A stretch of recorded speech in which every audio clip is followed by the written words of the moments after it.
I'm Jake. And Alex. And hope everybody's gearing up for a good Thanksgiving. Today we're going to be reacting to the CinemaSins video on everything wrong with Star Trek Generations in 22 minutes or less.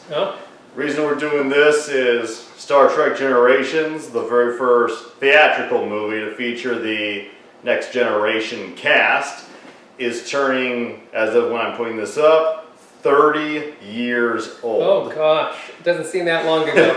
But I mean, I remember when this movie came out, it was kind of a tough one because it was transitioning between the two different casts. Yeah. And I was always a fan of the original cast. But I mean, even though I think this is one of probably the weakest of the Next Generation films, and for me probably the third or fourth weakest of the films overall.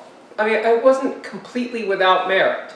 As I watched it later, I haven't disliked it as much as I did in the moment, and I don't know how much of that was just kind of holding on to the original cast. So, as for me, I'm more of a moderate Star Trek fan.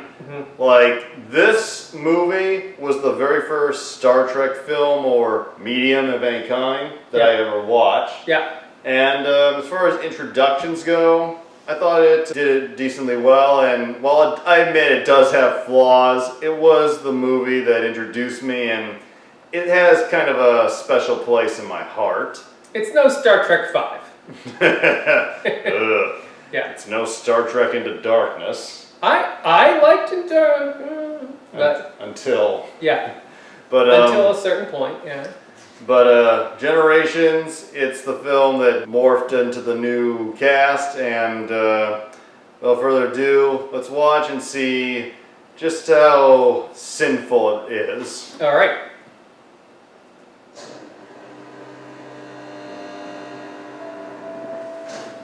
It's a long ass time. 30 years, huh? Oof.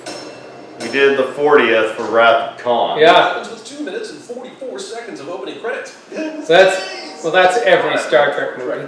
What is abnormal is setting that against this distractingly obvious CGI rendered champagne bottle. Also, how does this even work? Does every starbase come equipped with its own built-in bottle launcher? Or does somebody just have to take a stroll outside equipped with a little more than an EV suit, a strong arm, and a decent understanding of how champagne bottles traverse a vacuum? Honestly, I don't know which option is more ridiculous. Journalists. Listen, I'll savor every last minute with Scotty and Chekhov, but we've already said our goodbyes to this crew, and the absence of McCoy, Spock, Uhura, and Sulu is distractingly. Yeah. That's a good point. Fine, but leave everyone else in the undiscovered country on the bridge of the Enterprise where they belong. This is a huge swarm of people in the command center of the most powerful ship in the fleet. Would they really be allowed to video all of this sensitive shit and then broadcast it for the galaxy to see? The Lakul is one of 2 ships transporting Alorian refugees to Earth. Something that's always bothered me is that the Alarians were made refugees because their homeworld was destroyed by the Borg. But despite Starfleet very generously rehoming them, they won't give them any heads up about this insanely destructive threat until Picard forces it out of Guinan nearly 100 years later. Good point. Starship, we're in no condition to mount a rescue. We're the only one in range, sir. The Enterprise is the only ship in range cliche. Also, how is that possible? Right there. Do you see that? That's Earth. How is there only one ship within 3 light years of Earth? Did they learn nothing after the whole thing with the whales and the tube of doom? Yeah.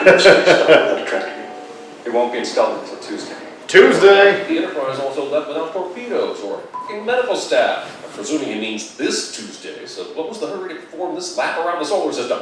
Captain Kirk, I would appreciate any suggestions you might have. Well, of course. For a literal verbal invitation before speaking up. I'm sure he doesn't want to undermine Harriman on his own ship, but I don't think the 200 people that just died really give a shit about Starfleet professional curse. Yeah. Sir, I'm having trouble. Tuvok. Tuvok is not a Vulcan in this scene. I got 47 out of 150. Scotty has time to discuss his original Pokedex. An antimatter discharge directly ahead might disrupt the field long enough for us to break away. Throwing antimatter at a gravimetric distortion to see if it sticks.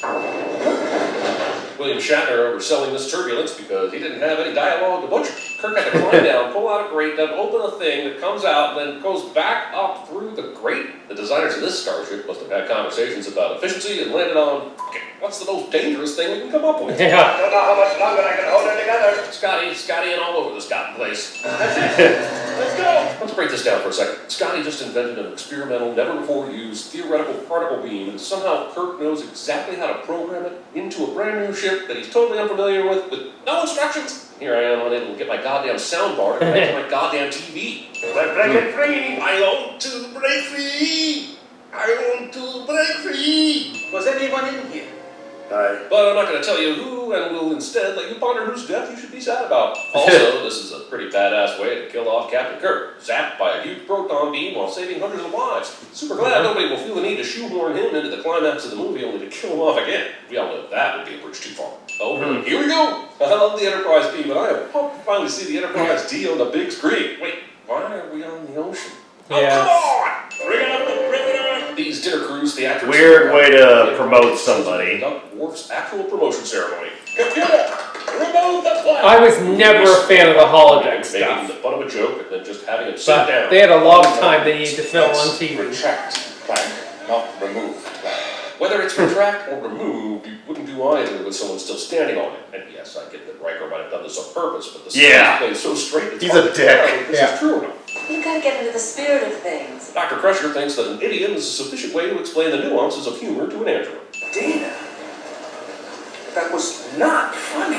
No one bats an eye when Riker dumps Worf into the water, but everyone's giving Data shit as if he just amputated Beverly's leg for fun. No engines, no computers, just the wind and the sea, the stars to guide you. This yearning for a bygone era bullshit, the pop Be a pretty awful era to be in. Everyone has always lived in some future person's past. So instead of romanticizing a life that by your standards was more simple but also had scurvy, maybe you could just embrace the present. Bad food, brutal discipline, no women. In case you've forgotten, that Riker is the horny one. Pretending to be the captain of a boat in your free time away from your job as the captain of a space boat. This is the only version of the Enterprise that Deanna does not crash while at the helm. Why is Worf looking in this person's ear? Movie doesn't know how to check the vitals correctly. Commander. Malcolm McDowell. Better come take a look at this cliche. Star Trek does this so much they should really receive royalties whenever other movies do it. This emotion chip may be the only answer. That sounds eerily like a statement from the writer's room when they had to make a decision on which MacGuffin they would use to get the runtime of this TNG episode up to feature length. Rumor has it that the team responsible for the lighting for Game of Thrones Season 8 got their inspiration directly from this scene. Emotion. I'll explain later.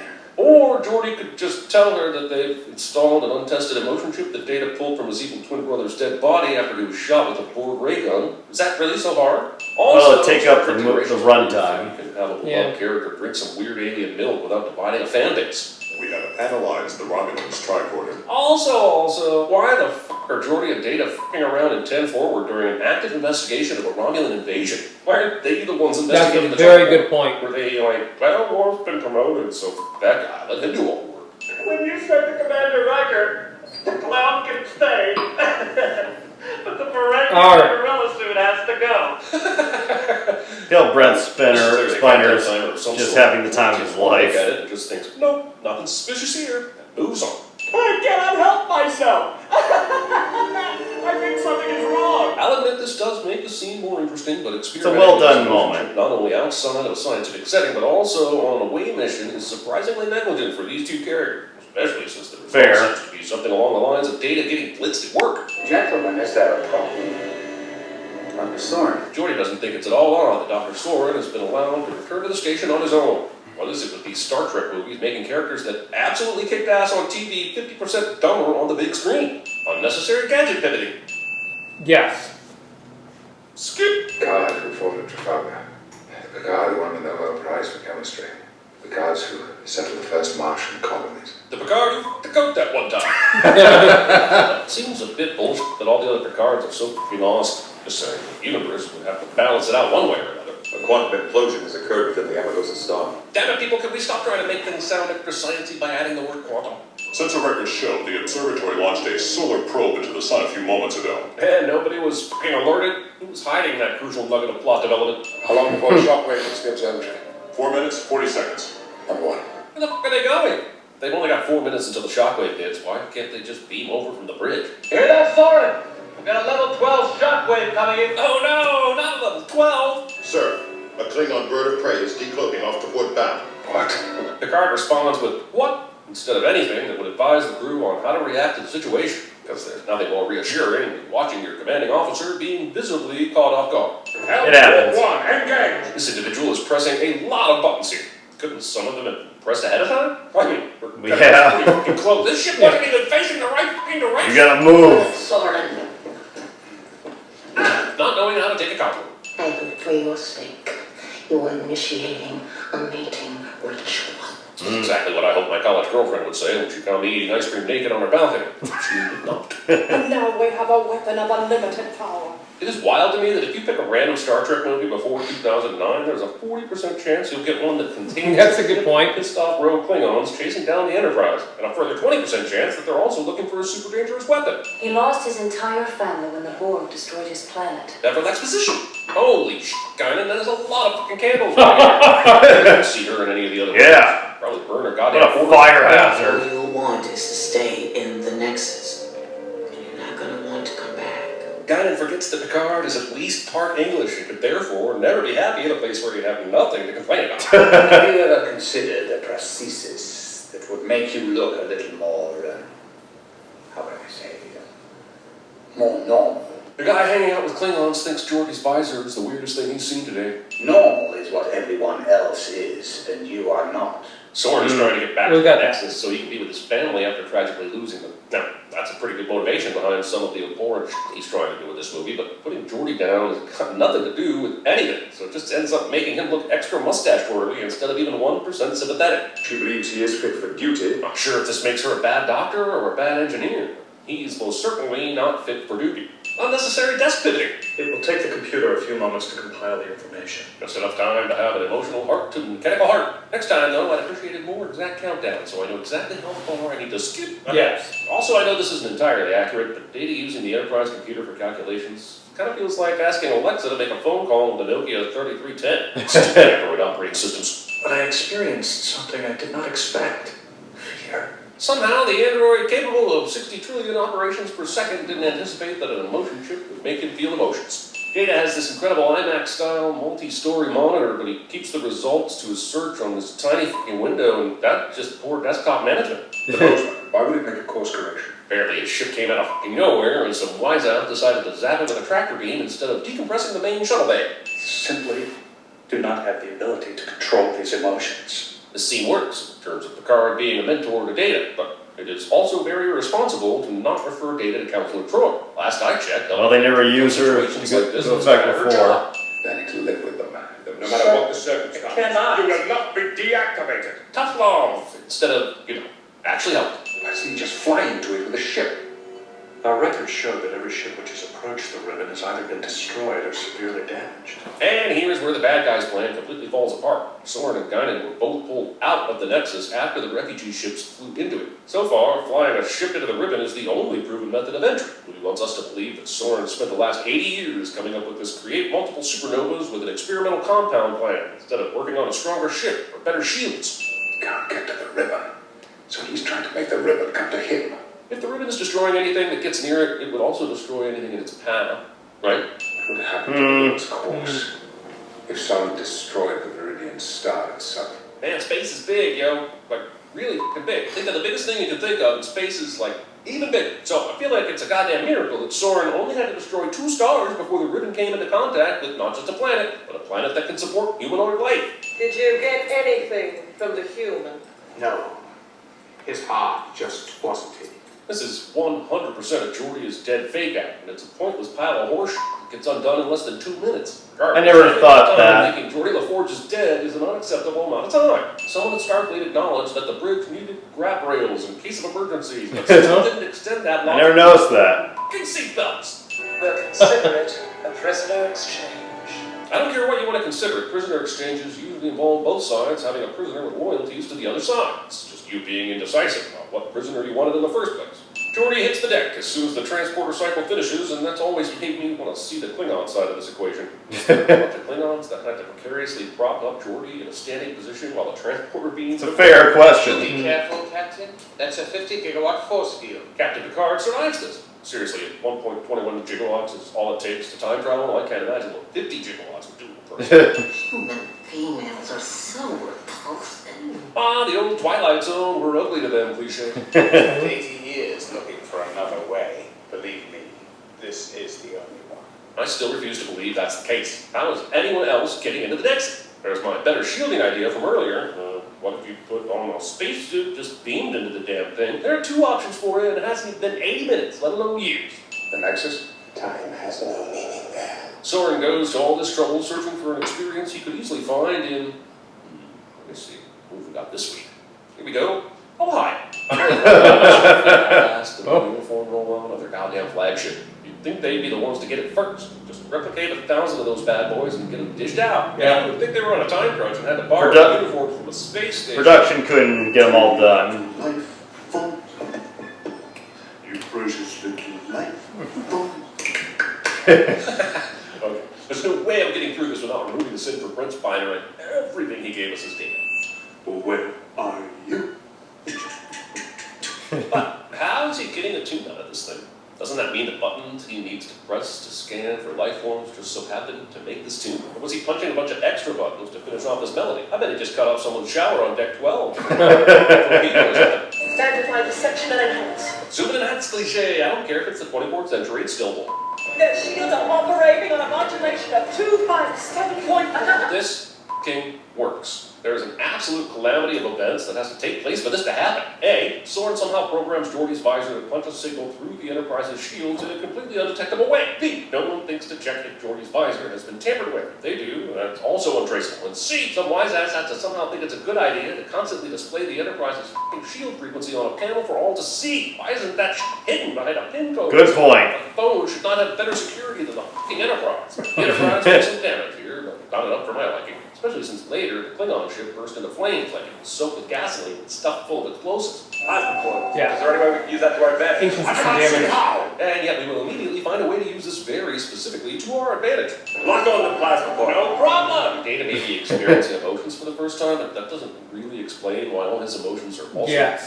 Well, the chip is damaged. Seems oddly personal. Firing one torpedo, and Riker clearly said, Prepare a spread of photon torpedoes. I'm not saying the music that's playing here is directly ripped out of a certain Bruce Willis film, but choices were definitely made, and now that die has been cast pretty hard. Ah, man, they dragged that poor thing on board. Yep, same footage. Really? I'm comfortable counting this guy's smile as a premature celebration. Yes! Fine, you can have one too, Data. Haven't you got anything better to do? The casting director's response to Shatner asking to be in this movie somehow makes it into the script. Is that what I can do?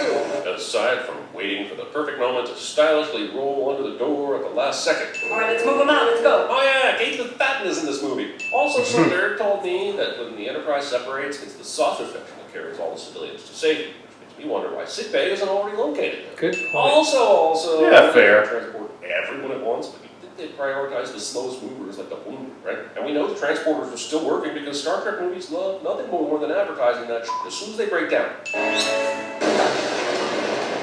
Soren inexplicably waits until Picard pulls a survives this maneuver before choosing to shoot again. Here we see Worf fall ass over cranial ridges onto his neck and almost loses his baldric entirely. But within seconds, he's managed to stand up, fix his baldric, and immediately fall down again in an entirely different position. Continuity supervisor, man, how did it work? This movie has plenty wrong with it. This entire sequence of the Enterprise saucer section crash landing is not among those problems. Yeah.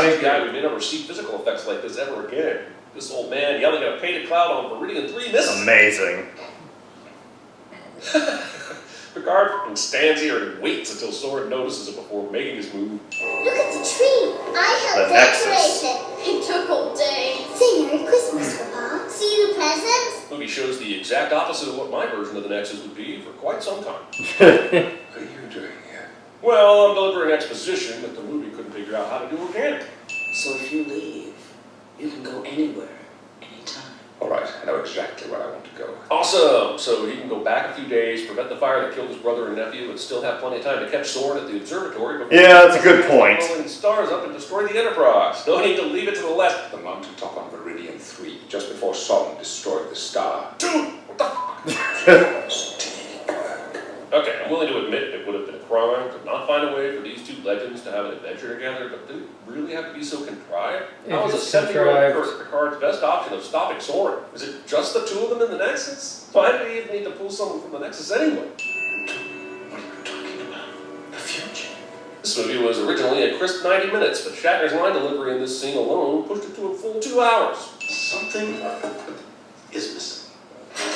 My God, how long that toast been in there, and why isn't it burnt yet? Also, 3 pieces of toast to 1 egg is a bad ratio, even for a large space egg. Your bedroom. Captain Picard would be excellent at CinemaSins. This is my uncle's barn in Idaho. The pacing in this. It's actually William Shatner's in real life. Non-stop. When the bird That's breaks his out, horse there. Dramatic evacuation of the Enterprise to an incredibly tense crash landing sequence, but all of that momentum is brought to a grinding halt by Christmas at the Picard's Top Chef Starfleet edition and, well, Captain Kirk riding a horse. Don't let them promote you. Don't let them transfer you. Don't let them do anything that takes you off the bridge of that ship. So the prescription here is to hold on to this post till well after you are unable to perform your duties, so you have to be forcibly removed from command instead of gracefully passing on the reins. Just saying, it's kind of weird to hear this incredibly selfish portrayal of nobility coming from the 2 heroes we're supposed to be rooting for. I take it the odds are against us and the situation is critical. Yes, but only because the pair of you seem determined to not change any of the preset destinations on your Nexus GPS. He's James T. Kirk. Don't you read history? Seems pretty unnecessary for Picard to be waving Kirk's dick around. They always do that. I'm sorry, but I am not done with this point. Why cut it so close? Unless you know you're in a climactic finale, there is no reason to give yourself such a small window of time to stop a supernova that kills millions of people. Actually, I am familiar with history, Captain. And if I'm not too much mistaken, you're dead. Someone delivers this zinger instead of just killing Kirk immediately. You have to shoot, don't talk.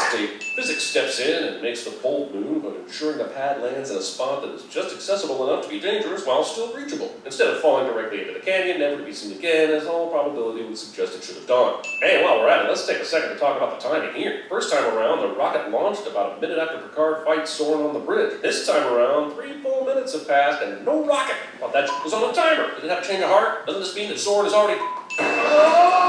Oh, Q movies, go-go gadget boots are standard issue for Starfleet captains. There's no fucking way that Picard is suddenly able to reach Kirk here. I'm running out of time. As far as you know, you ran out of time 3 minutes ago. Why is time not working properly anymore? Kirk was in a dire situation, barely hanging on to this collapsed walkway a moment ago, but now after discovering how much more captain he can be, he's able to do this. Guess I won't be needing this anymore. It's beyond lucky that Picard even understands what he's looking at on this console, let alone that he figures out the right order by which you should rub these nubbins to get this thing to work. Yes, I'm going to sue the movie for attempting to avoid a sin by putting this translation-enabled message here to explain why we can read the locking clamps message that should be in Ilarian or Klingon. Look, just be grateful I'm not sinning that Soren must be speaking English anyway, since Picard doesn't appear to have his comm badge and its built-in universal translator. Fortunately, the rocket containing a highly experimental compound capable of shutting down an entire f***ing star didn't leak any radiation or wipe out the entire planet when Picard decided to blow it up willy-nilly. Well, I'm glad somebody thinks so. Oh my. I don't really have an issue with the choice to kill off Kirk in this movie, or how they chose to do it. In fact, I don't feel much of anything about it. I think that's the problem. His death is... I agree. They weren't making any more films Yeah. in the original cast, so what's the point? Just let him enjoy his retirement, or kill him off in the undiscovered country. This doesn't even really feel like passing the torch, considering the Next Generation had already finished its run. His death is just kind of there. And regardless of what you might think of Shatner, Kirk deserved better. This is a touching scene, but wouldn't the responsible thing be to notify Kirk's family and let him decide where... Does he have a family? I believe I've learned to control my feelings. Oh, They will no longer control me. I'm glad to see Deanna and Data are finally discussing his experience with emotions. I'm sure she will have some great insights that are beautiful and poignant. Well, I hope you're successful, Data. Never mind. Is this it? Whatever that is. What about the fish? What about the fish? Someone's told me that time was a predator that stalked us all our lives. Yeah, it was Soren, the guy who just tried to kill everyone. And he said it to you a couple days ago. I can't tell if Picard is joking or just being weird about this. Somehow I doubt that this will be the last ship to carry the name Enterprise. For sequel shadowing, I've always believed that this ship was actually some sort of clever contraption that picked up the saucer section of the Enterprise to carry it away for salvage, and damn it, pick a different ship design if you want me to think otherwise, movie. Huh. Pardon my French, but you're an asshole. Oh, it's going to be okay. You're gonna say okay. You're only supposed to blow the bloody doors off. Why should I stand with any of you? 4 of you tried to kill me in the past. Jack Sparrow. Something new from Focus 3? What did you just say to me? Some people call us a race of listeners. We listen. You had my curiosity. Now you have my attention. A Viridian tree. Took me Oh. a night. Yeah. Oh, so they stole the explosion. Autobots, roll out. Tear down this wall. But I'm immortal. Speak for yourself, sir. I plan to live forever.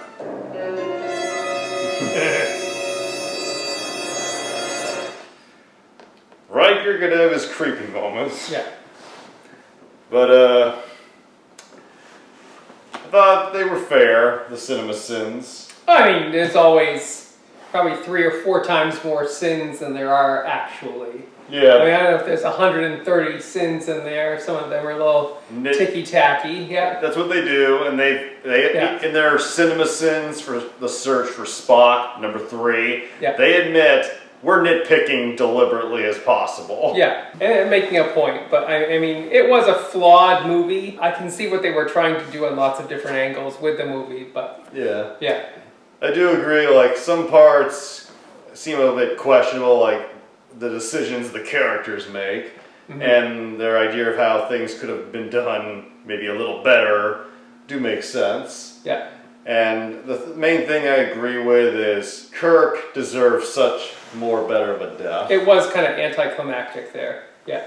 And Malcolm McDowell as Soren. Yeah, he's not my favorite villain, but I think they were trying to go with an anti-hero here, and it just didn't really work, because he wasn't sympathetic. I thought he was good at being evil, which he's always been good at. Yeah. Apparently, he specifically requested they not put him in makeup because he didn't want it. And I just think all of the character flaws of the Next Generation cast were like on display here, and like they didn't get any kind of growth or evolution in this feature film. You know, aside from Picard. Yeah, Picard was fine, but the rest of the cast is just kind of like a little flat on the Next Generation side. The ones who got, I think, shoved the hardest were probably Dr. Crusher, Worf, and to a lesser extent, Troy. Like, they did give her in a few good scenes with Stewart and Spiner. Those other things, Data. Even though the emotion chip, I get it. A lot of people have said they find him annoying at that. And I'm in that camp, probably. Yeah. But at the same time, when he has to like express how it's overwhelming, you believe it. And the part where he's laughing and he goes, "I think something is wrong," I thought that was a very well done moment, because even though he's laughing, you legit feel unsettled when he says it. Yeah. 2 sequences I feel still hold up as excellent in this movie all these years. The first, for me, is the shockwave scene. You really feel the tension as they're trying to get out of there. Yeah. But even more so, I can probably predict number 2. But first, a lot of people joke about the shockwave scene by saying, probably the fastest engage Picard has ever said. But the main scene that even people who don't like Generations will say is awesome is the Enterprise crash. Right. That scene, like in Meal Verified, it was not done with CGI. It still holds up all these years later. Yeah, I think it was a great scene. I mean, I remember at the time, I was just thinking, has this become a cliched moment where we're blowing up another Enterprise? They're just doing it for, you know, for kicks and giggles, just because they've already done this. But number 3, they did. Yeah, I mean, I get it, and it's definitely. I mean, you can feel it. It's a visceral kind of moment.